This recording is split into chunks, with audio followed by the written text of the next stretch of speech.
Astaghfirullah. Bismillahirrahmanirrahim. Tes. Bismillahirrahmanirrahim. Assalamualaikum warahmatullahi wabarakatuh.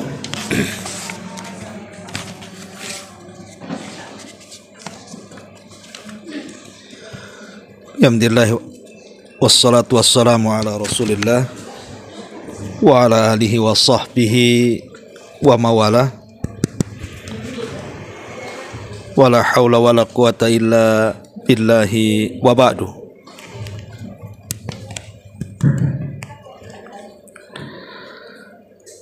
Alhamdulillah, pada pagi ini kita bisa kembali duduk untuk bertalabul ilmi.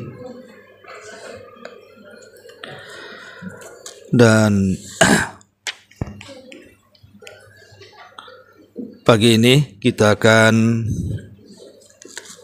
melanjutkan kajian kita. Tes. Kenapa ini?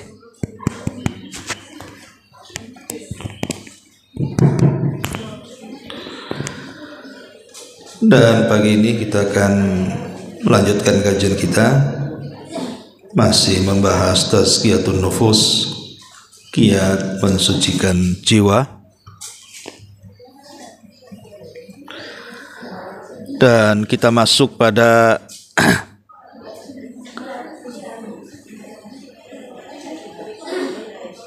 poin yang ke-10 dari tazkiyatun nufus ini.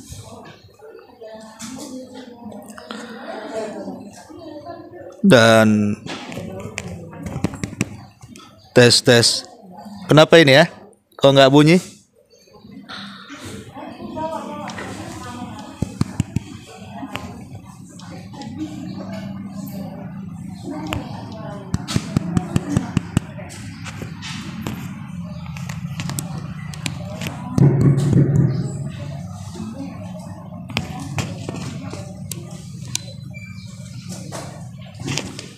Kayaknya habis baterainya ini, kayaknya mic-nya.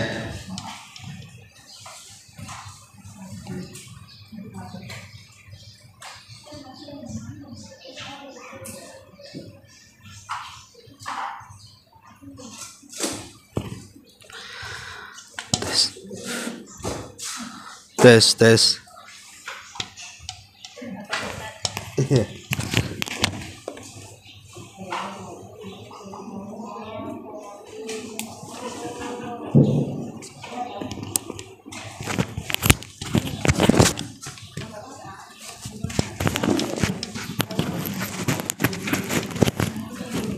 Tes 1. Iya. Ya, di pagi hari ini kita akan melanjutkan kajian kita, masih membahas tazkiyatun nafas. Dan kita masuk pada poin terakhir dari kitab 10 kiat membersihkan jiwa, di mana poin ke-10 ini kita akan mengenal sifat dari kejiwaan manusia.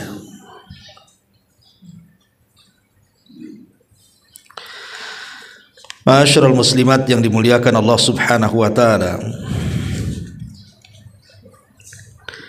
Kita tahu bahwa setiap manusia itu memiliki hati ataupun jiwa. Masalahnya, hati ini memiliki rahasia yang tidak bisa dipahami keagungannya kecuali Allah Subhanahu wa taala, zat yang menganugerahkan kepada manusia akan hati-hati yang baik. Kita tahu bahwa letak hati itu kan di tengah-tengah, kan Bu? Letak hati itu ada di tengah-tengah, ke atas kepala dan ke bawah perut. karena dia letaknya di jantung. Itulah yang disabdakan Nabi sallallahu alaihi wasallam, ala wa inna fil jasadi mudghah idza saluhat saluhal jasadu kulluh wa idza fasadat fasadal jasadu kulluh ala wahiyal qalbu. Ingatlah, sesungguhnya di dalam tubuh kalian ini terdapat segumpal daging. Bila mana dia baik, maka seluruh badan ikut baik. Tapi bila mana dia rusak, maka seluruh badan akan rusak. Itulah hati manusia. Karena dia letaknya di tengah-tengah, makanya dia bisa ditarik ke atas ke kepala, bisa pula ditarik ke bawah ke perut.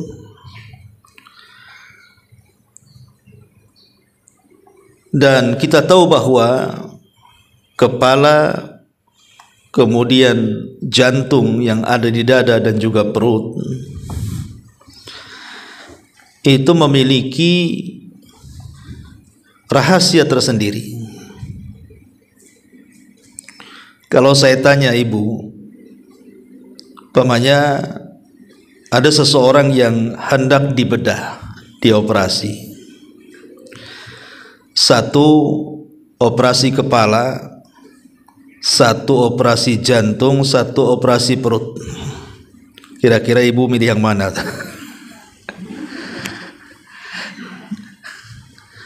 Kalau isi kepala dioperasi bahaya kan bu, bisa mati orang. Jantung juga sama, berarti yang paling ringan kan perut ya, paling isinya kotoran saja kan gitu. Tetapi yang saya maksud bukan itu maksudnya. Dari 3 anggota badan ini, kepala, jantung dan juga perut ini, kepala ini ada akal, tetapi perut itu ada syahwat, dan di bawahnya ada kemaluan juga, syahwat juga. Di tengah-tengahnya ada hati. Disitulah ada jiwa. Kalau hati ini terkalahkan dengan perut dan kemaluannya yang ada di bawahnya, maka hati itu akan sakit bu. Itulah yang disebut dengan qalbun sakim namanya, hati sakit, karena hatinya terkalahkan dengan syahwatnya. Tapi kalau seandainya ditarik ke atas, di kepala itu juga selain daripada akal, dalam akal ini kalau dia tidak sehat berarti ada syubhat di dalamnya. Bisa pula kemudian hati ini tertarik kepada syubhat, lebih bahaya lagi. Karena syahwat itu merusak akhlak, sementara syubhat itu merusak agama. Syubhat letaknya di kepala, di akal manusia, sementara syahwat itu letaknya di perut dan di kemaluan. Makanya kemudian hati ini di tengah-tengah, dia perang karena harus melawan 2 musuh dalam badannya. Dia harus melawan syahwat perut dan kemaluannya, dan dia harus melawan syubhat yang ada di kepalanya. Kalau hati itu terbimbing dengan bimbingan Allah Subhanahu wa taala, dia bisa melawan syahwat dan juga syubhat, maka hati itu akan menjadi qalbun salim, hati yang selamat. Yang Allah Subhanahu wa taala firmankan, illa man atallaha biqalbin salim, kecuali orang yang datang menghadap Allah Subhanahu wa taala dengan membawa hati yang selamat. Itulah yang disebut dengan an-nafsul mutmainnah, jiwa yang tenang. Tetapi untuk mewujudkan hati ini supaya bisa melawan penyakit syahwat yang ada di bawahnya dan penyakit syubhat yang ada di atasnya, itu kan tidak serta-merta bisa, Bu. Harus ada perjuangan. Caranya gimana? Supaya kita bisa mengalahkan dua-duanya tuh. Karena dua-duanya bahaya masalahnya. Ingat ketika saya mencontohkan apa bedanya syahwat dengan syubhat tuh, Bu. Saya sering mencontohkan bahaya syubhat dan syahwat ini ketika bicara soal iblis dan Nabi Adam. Dua-duanya sama terusir dari surga. Tapi beda sebabnya. Ketika Adam diusir oleh Allah Subhanahu wa taala dari surga kemudian diturunkan ke dunia, salahnya di mana? Salahnya karena Adam mengikuti syahwatnya. Tapi ketika iblis dikeluarkan dari surga ke dunia, salahnya karena dia mengikuti syubhatnya. Ketika Allah Subhanahu wa taala mengatakan kepada Adam alaihi salatu wassalam, "Wala taqraba hadhihi asy-syajarah." Jangan kau coba-coba dekat pohon ini ya. Ini pohon larangan, Dam. Jangan dimakan. Ya. Tetapi kemudian was-was datang kepada Adam. Iblis mengganggu Adam. Akhirnya kemudian syahwat Adam pun menguasai hatinya. Akhirnya mendekati, penasaran, memakan. Dari situlah Allah Subhanahu wa taala mengatakan, "Qul nahbitu minha jami'a." Turun kalian semua dari sorga, Adam dan Hawa. Berarti kesalahan Adam apa? Makan. Makan urusan kepala, urusan perut, urusan perut. Berarti kesalahan Adam itu gara-gara urusan perut. Berarti bicara soal syahwat. Itulah dosanya Nabi Adam. Lain Adam, lain iblis. Ketika Allah Subhanahu wa taala memerintahkan iblis untuk sujud kepada Adam, iblis tak mau. Iblis pun mengatakan di hadapan Allah Subhanahu wa taala, "Ngapain aku sujud ke Adam? Saya kan lebih baik dibandingkan Adam. Saya loh tercipta dari api, dia dari tanah, enak saja. Saya harus sujud kepada ciptaan yang lebih rendah dari aku." Otaknya jalan iblis itu. Akhirnya bersarang syubhat di kepalanya. Dengan cara apa? Dengan cara kias batil. Apa kias batilnya? Iblis merasa bahwa ciptaan dia itu mendekati malaikat.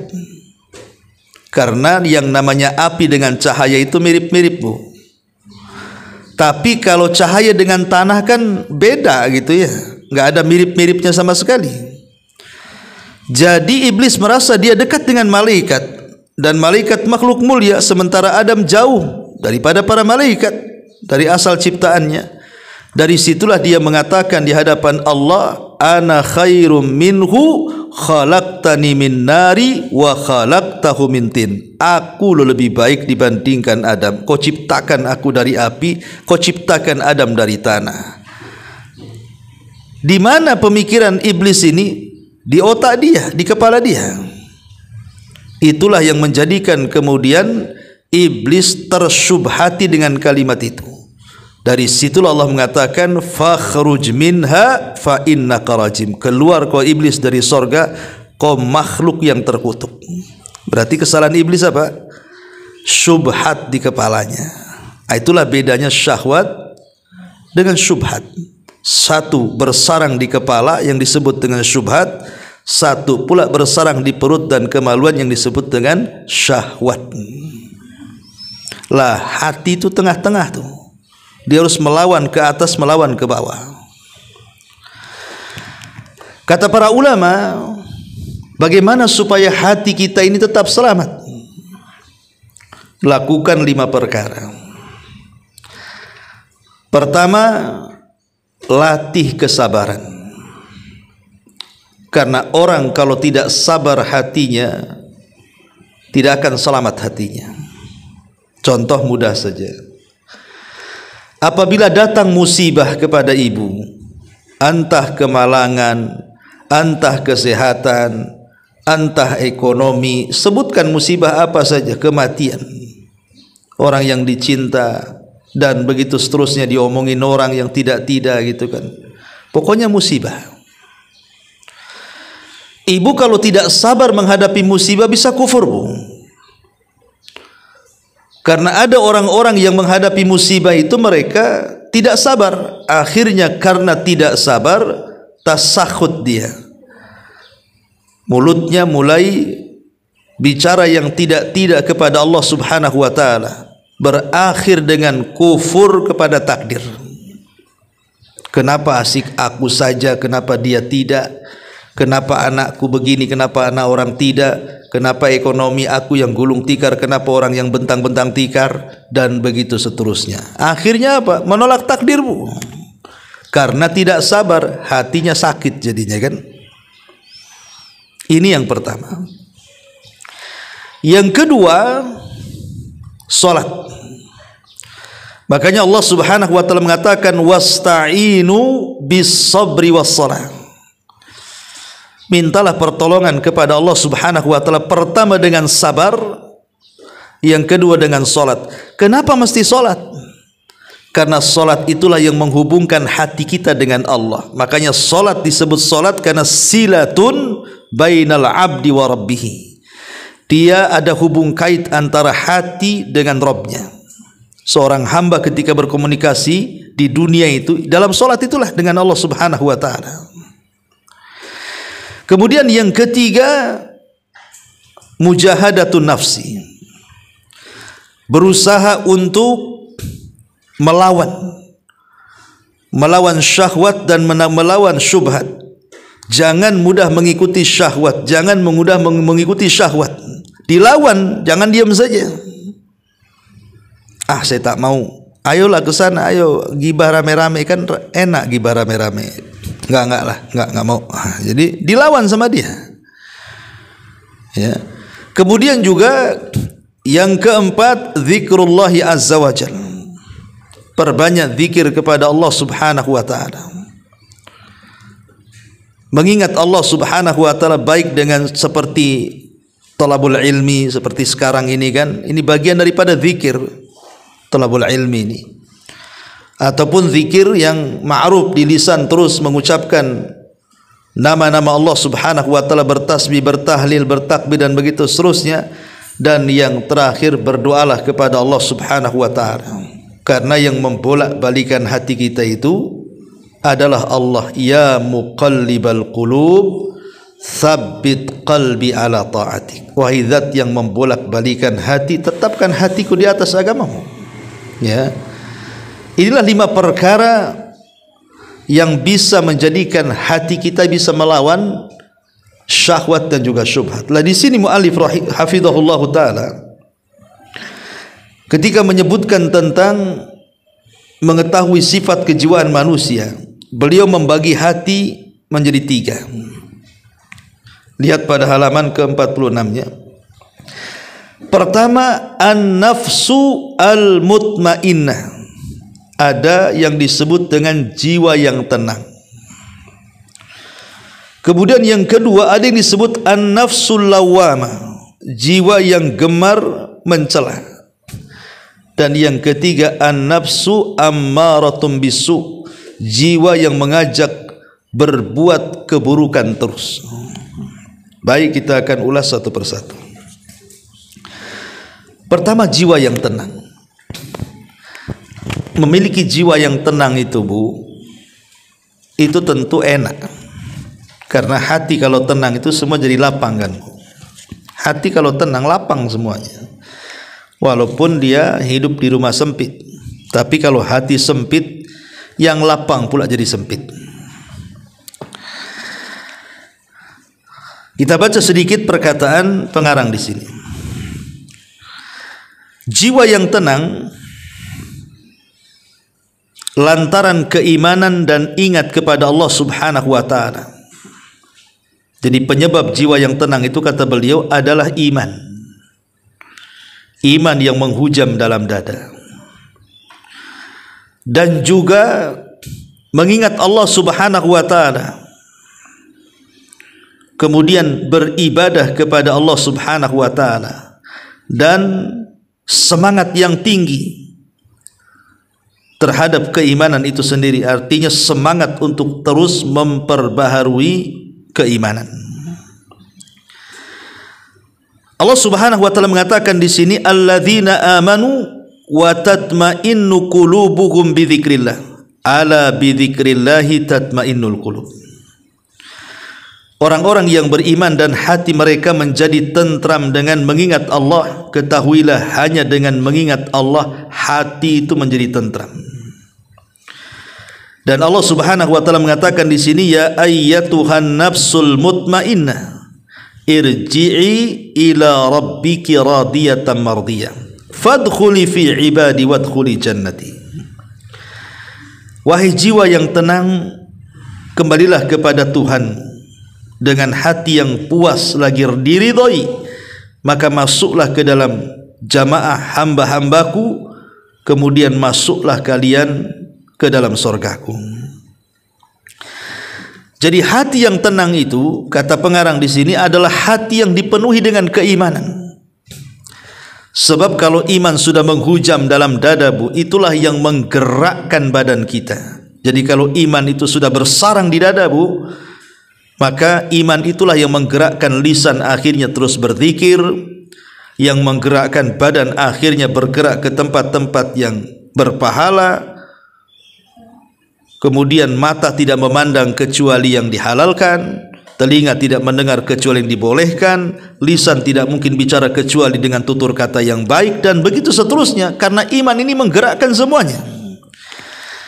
Bahkan lebih daripada itu, iman inilah yang menjadikan hati itu tenang, Bu. Makanya ingat kisah Bilal bin Rabah radhiyallahu anhu. Ketika Bilal itu disiksa oleh majikannya Umayyah bin Khalaf dengan siksaan yang luar biasa di kala itu, ya. Bagaimana tidak diikat di batu, diletakkan 3 hari di padang pasir, tidak diberikan makanan, minuman, disiksa setiap hari, dicambuk dengan cambukan dan tidak berhenti yang menyambuk kecuali karena kelelahan. Tapi lisan Bilal terus menunjukkan kelezatan imannya. Ahadul ahad, ahadul ahad. Kata Bilal, yang esa dan yang esa. Karena Umayyah bin Khalaf meminta agar Bilal memuji berhala-berhalanya, tapi Bilal tak mau. Ketika di zaman Umar bin Khattab radhiyallahu an, ada yang bertanya kepada Bilal bin Rabah, bagaimana kau bisa bertahan dari siksaan Umayyah dan orang-orangnya, sementara siksaan itu luar biasa, wahai Bilal? Apa kata Bilal? Aku sandingkan rasa sakit saat aku disiksa dengan kelezatan iman yang ada pada hatiku. Kusandingkan tuh antara ladzatul iman, kelezatan iman, dengan mararatul adab, dengan sakitnya siksaan. Karena imanku jauh lebih tinggi dibandingkan rasa sakit dari adab itu, maka aku tidak pernah merasakan apa yang mereka cambukkan kepada badanku. Subhanallah. Dari sini ada faedah bahwa orang kalau imannya kuat dalam hati, keyakinannya kuat kepada Allah Subhanahu wa taala, bahwa musibah itu datang dari Allah, dan Allah Subhanahu wa taala tidak mungkin menimpakan musibah kecuali karena kecintaan dengan hambanya, entah dalam rangka menghapus dosa, mengangkat derajat, dan begitu seterusnya, Bu. Maka iman inilah yang menjadikan hati kita mutmainnah. Ini yang pertama. Jadi jiwa yang tenang adalah jiwa yang dipenuhi dengan iman, dipenuhi dengan zikir, dan dipenuhi dengan ibadah kepada Allah Subhanahu wa taala. Bahkan Yahya ibn Mu'adz rahimahullahu taala mengatakan, obat hati itu ada 5. Obat hati itu ada 5. Apa kata beliau? Dawaul qalbi khamsatu asya. Obat hati itu ada 5. Dan kalau 5 perkara ini ibu lakukan, maka hati ibu akan tenang. Itulah yang disebut mutmainnah tadi. Pertama, qiraatul Quran. Beliau mengatakan membaca Al-Quran. Qiraatul Quran, membaca Quran. Tapi bukan hanya dibaca, bitafakkur, dengan juga mentadaburi maknanya.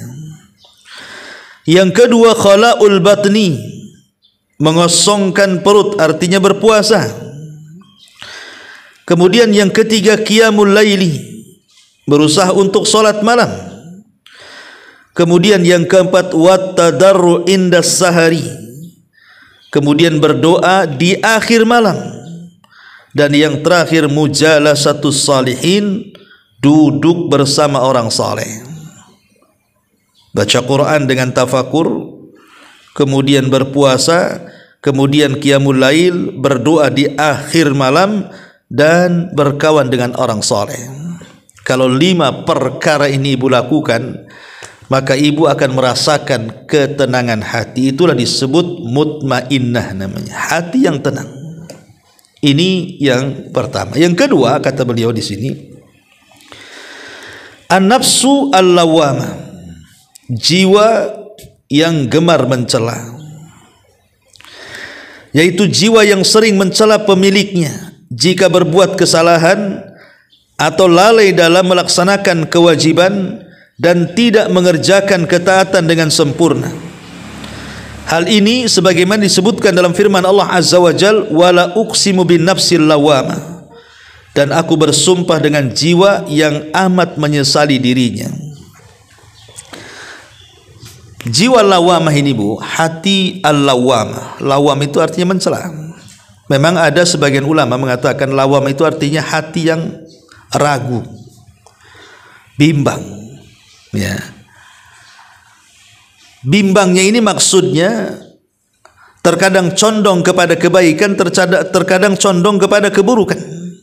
Ragu-ragu di tengah-tengah dia.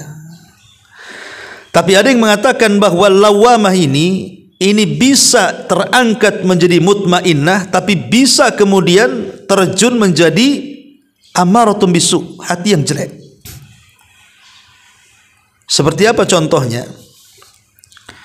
Kalau yang ibu cela itu karena ibu luput dari kebaikan, ibu cela tuh, maka hati lawamah ini bisa meningkat menjadi hati mutmainnah. Tapi kalau ibu mencela perbuatan maksiat yang tidak ibu lakukan, ibu mencelanya, maka boleh jadi ibu terjun payung menjadi jiwa yang disebut dengan amaratun bisu yang terakhir, jiwa yang buruk yang ketiga tuh. Contoh, Bu, umpamanya ibu malam-malam, biasa ibu sholat malam, karena udah beberapa hari ini hujan, terus cuaca juga dingin kan begitu, Bu. Yang nggak pernah narik selimut, ditarik pula selimut itu. Akhirnya bablaslah kemudian waktu sepertiga malam lewat, bangun subuh pula. Kemudian ibu celak, kenapa saya tadi tak bangun? Kenapa saya tidak pasang alarm? Kenapa saya tidak ngomong sama suami untuk dibangunkan? Mencela terus, nyesel dia. Ah, ini lawamahnya bagus, Bu. Lawamahnya untuk kebaikan kan. Ibu tidak ngaji, nyesel. Aduh, kenapa saya tak ngaji tadi? Ya, coba saya ngaji, saya pulang dapat ilmu. Pamannya ada orang yang kesusahan ingin dibantu. Ya, dalam hati ibu ingin bantu, tapi malas-malas. Tahu-tahu kemudian meninggal pula orang itu. Nyesel ibu, aduh kenapa saya nggak bantu tadi, saya nggak bawa ke rumah sakit kan. Nah, jadi pokoknya jiwa ini dia mencela, kenapa dia tidak berbuat baik, kenapa dia tidak sedekah, kenapa dia tidak sholat malam, kenapa dia tidak berdoa, kenapa dia tidak membantu. Jadi celaannya ini untuk kebaikan. Nah, kalau yang seperti ini lawamah ini meningkat dan menjadi mutmainnah itu biasanya. Tapi kalau kebalikannya, Bu, kebalikannya, ibu kemudian mau ikut kumpul-kumpul dengan tetangga, ya, gibah bareng. Karena sibuk ibu di rumah, belum masak, belum ini gitu kan.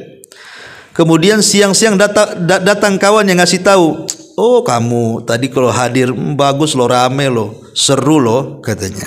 Kata ibu, aduh kenapa saya nggak ikut gibah juga? Kan itu kan nyeselnya itu karena tidak ikut gibah kan Bu. Ini jiwa yang kotor kayak gini nih, nanti nyungsep tuh jiwanya itu, dari lawamah itu turun kepada ammaratum bisu tuh. Contoh yang lain pamannya, ibu sedekah nih pamannya ke pesantren saya Jabal Uhud karena mau bangun pesantren pamannya kan, kasihlah uang banyak-banyak 10 juta. Awalnya ikhlas, ya mantap gitu ya. Kemudian setelah 1 minggu, mungkin ibu butuh apa gitu kan, mulai terpikir kenapa enggak 5 juta saja, kan 5 jutanya kan bisa kan.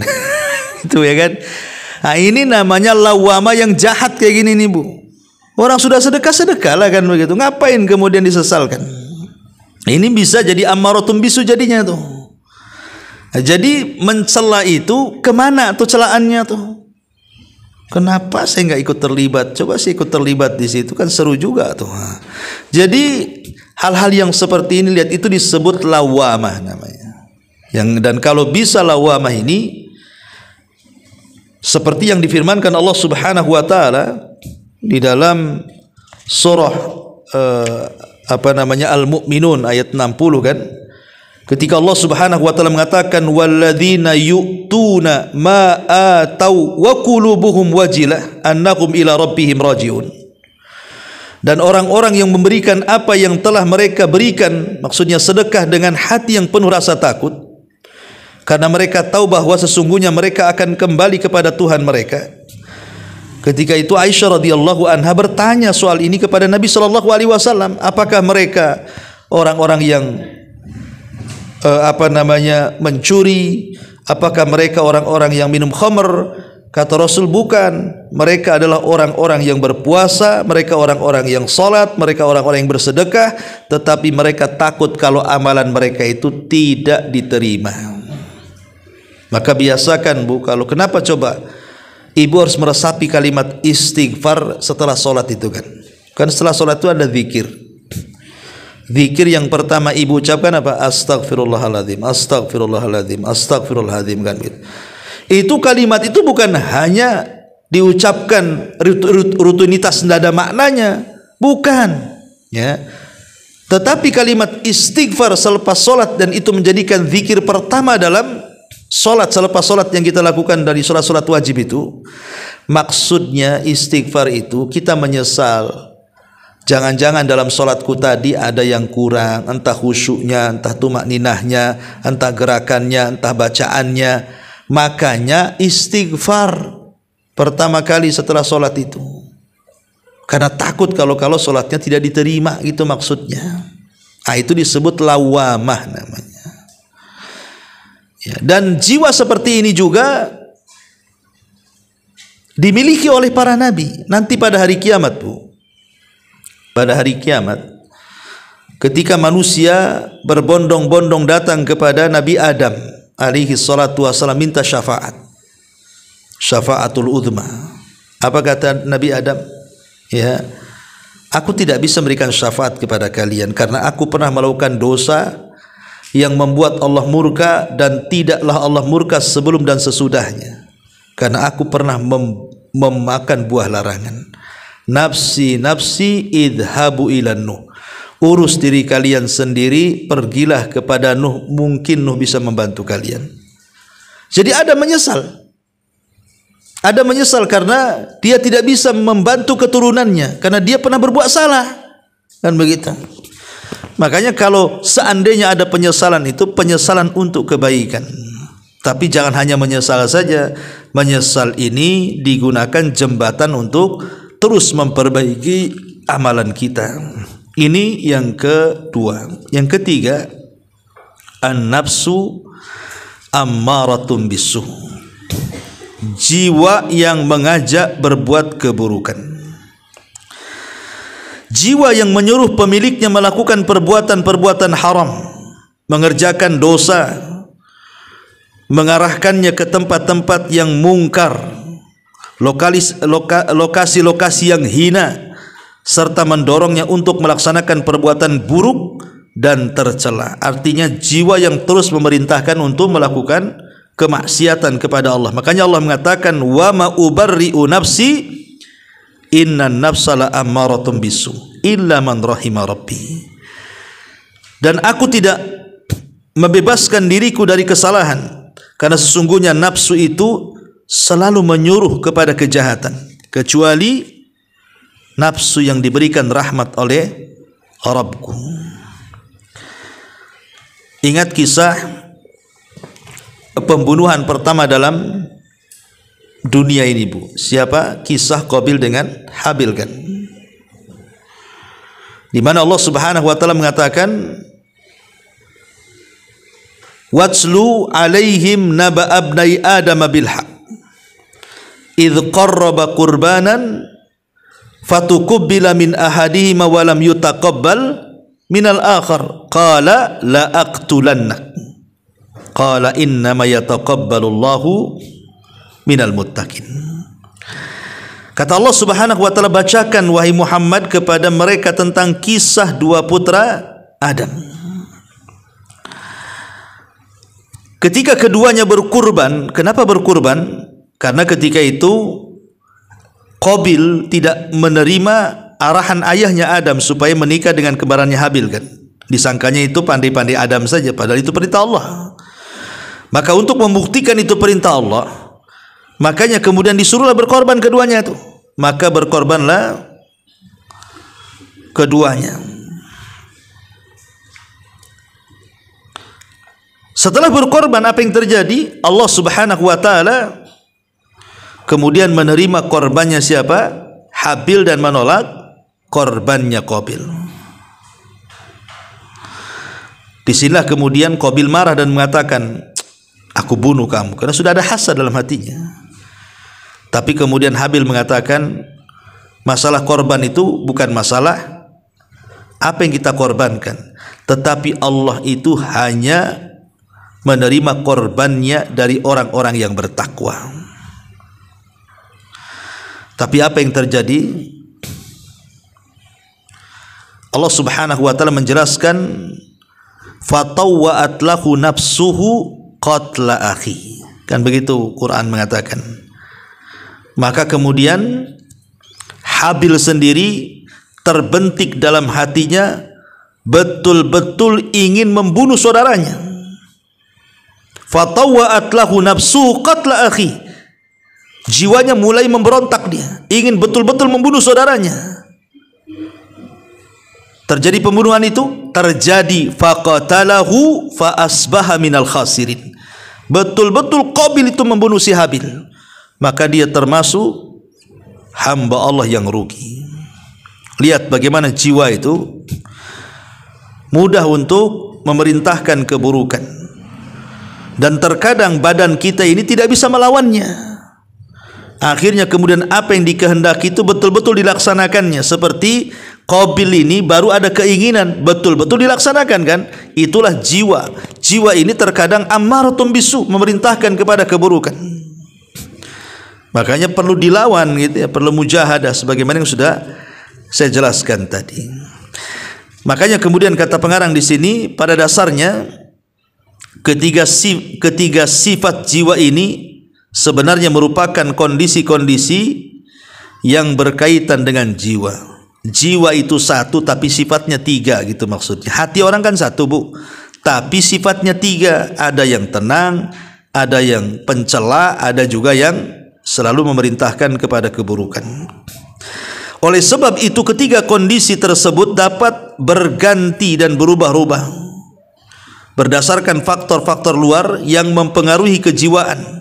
Bahkan terkadang ketiga sifat ini ada pada diri seseorang dalam satu hari, tergantung pada kondisi jiwa.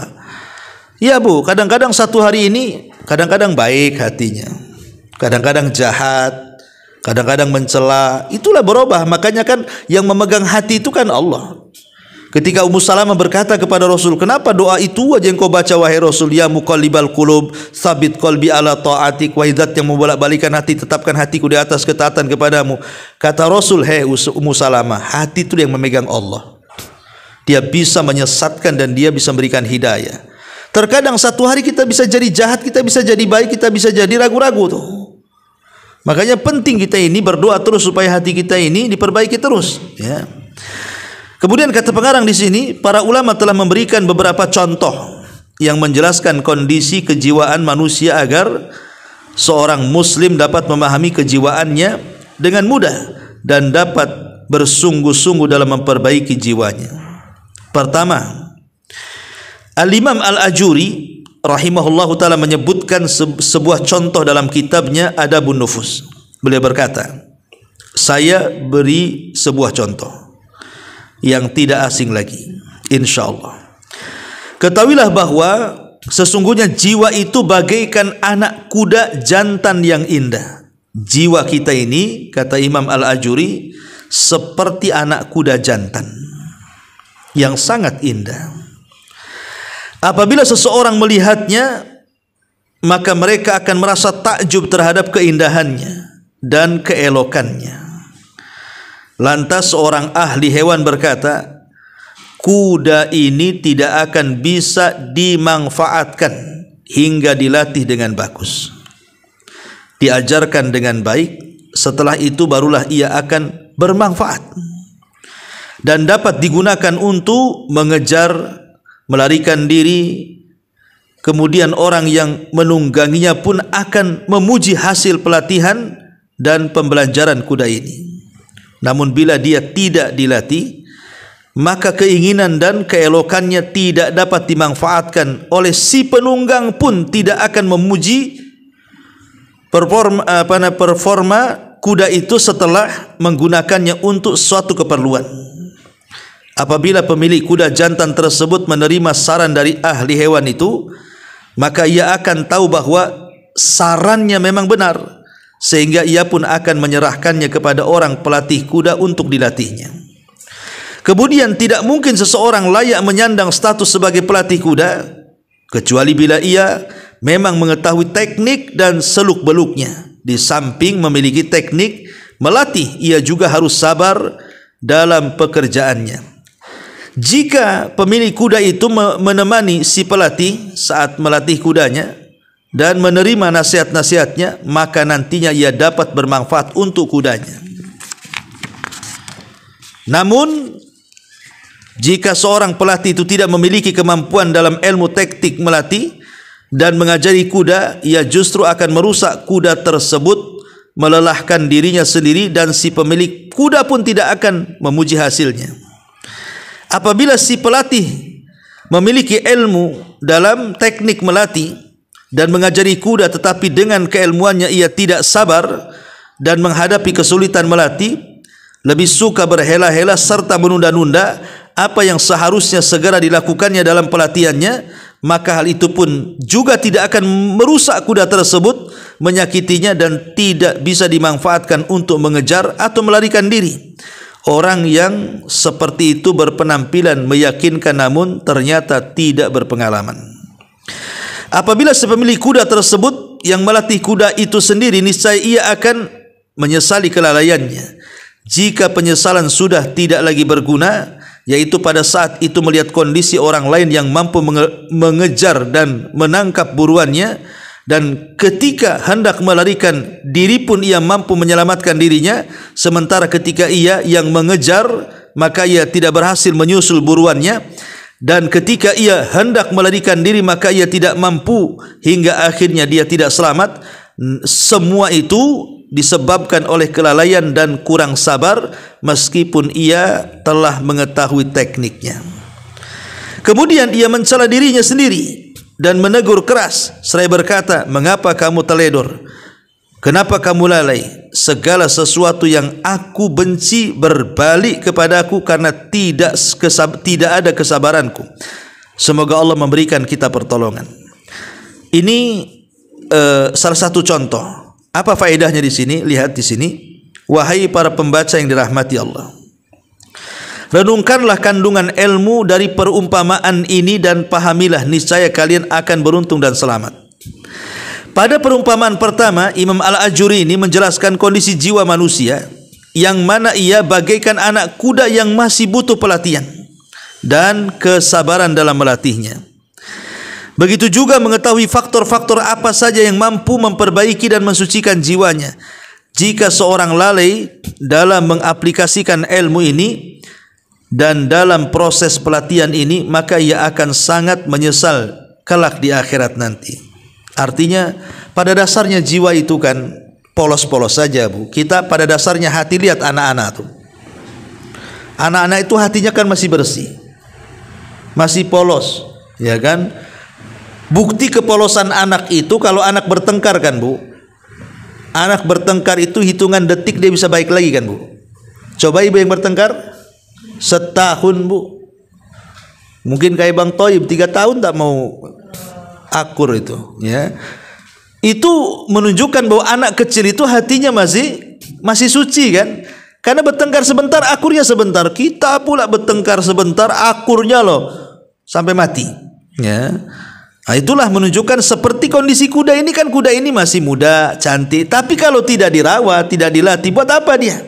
Anak ini juga sama gitu ya. Kalau hati itu awalnya bagus tapi tidak dilatih, nah, nanti banyak pula musibah, masuk pula syubhat syahwat kepada dia yang merubahnya, ya. Kedua, Imam Ibnu Qayyim ini mencontohkan dengan yang lainnya. Jadi intinya bahwa percontohan kuda ini dari awal sampai akhir ini intinya adalah sebaik-baik kuda kalau tidak dilatih tidak bisa dimanfaatkan. Justru kuda ini juga bisa membahayakan kalau pelatihnya pun tidak pandai melatih. Maka hati juga sama. Kalau kita tidak melatih hati kita untuk kepada kebaikan, maka hati ini bisa berubah menjadi hati yang memerintahkan kepada keburukan. Dan jangan menyesali kalau nanti kemudian pada hari kiamat Allah Subhanahu wa taala meminta pertanggungjawaban hati kita dengan mengatakan dan menyalahkannya. Itu disebut dengan lawamah tadi.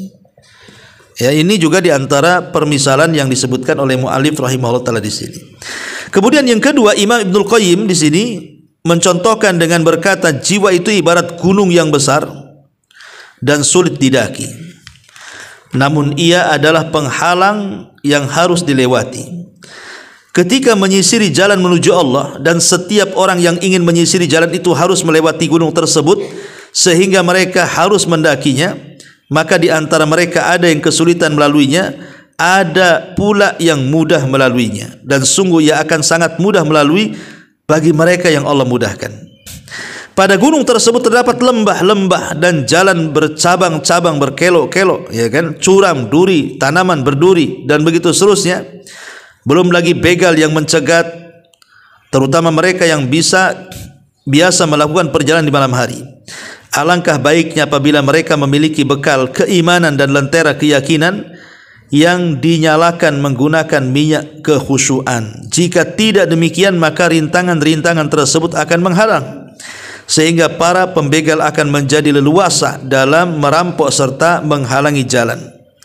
Kebanyakan orang yang mendaki gunung itu akan memilih untuk kembali mundur di saat merasa tidak mampu lagi untuk melaluinya dan menaklukkan rintangan-rintangannya. Sedangkan setan selalu berada di atas gunung tersebut seraya memperingatkan manusia perihal ketinggiannya pada saat-saat mendaki serta menakut-nakuti mereka, sehingga pada saat itu semua rintangan seakan menyatu, berupa kesulitan mendaki, setan yang duduk sambil meneror dari atas puncak, dan tekad serta niat para pendaki yang semakin melemah. Akibatnya mereka putus semangat dan mundur.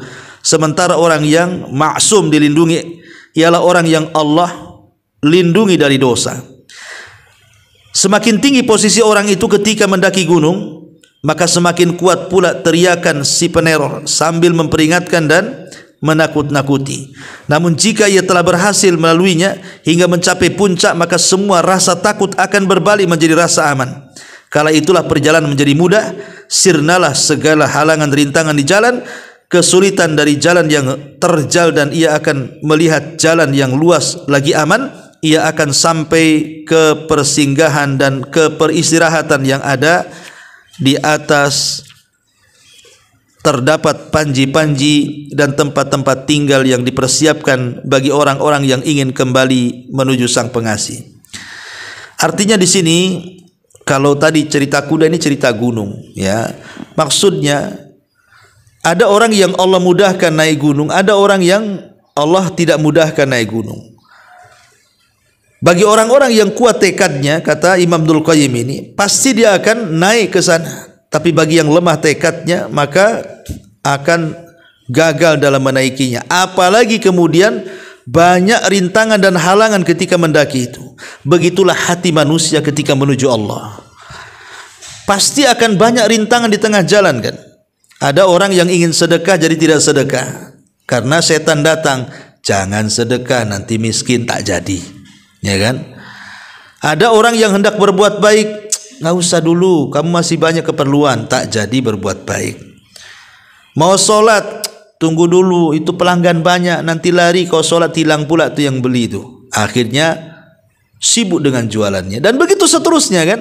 Orang menuju Allah itu banyak aja rintangannya, ada saja. Lah kalau tidak dilawan seperti itu, macam mana kita akan sukses menghadapinya? Dari sini maka pengarang hafidhahullah taala ingin menjelaskan bahwa memang menjaga hati itu bukan perkara mudah, perkara sulit, banyak rintangan, banyak halangan. Maka apa yang sudah saya jelaskan di awal tentang tip-tip tadi, bagaimana menjadi hati yang selamat dan hati yang tenang, mudah-mudahan itu sebagai bekal yang diajarkan para ulama kepada kita. Wallahu a'lam bishawab. Sebagai penutup ibu baca sendiri.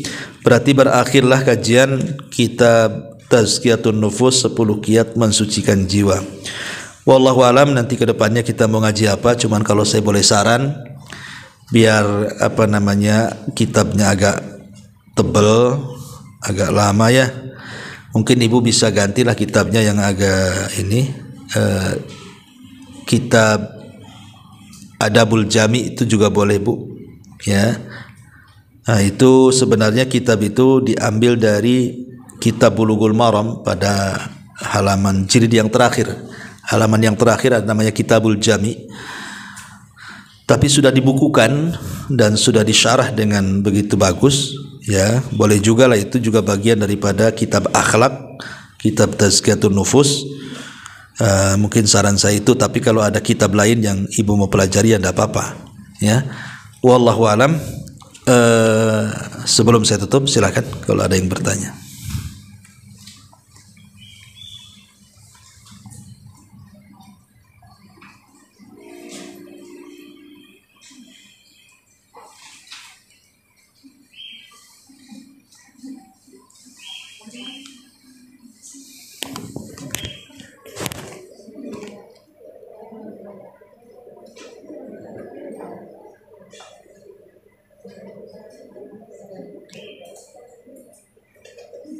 Assalamualaikum Ustaz.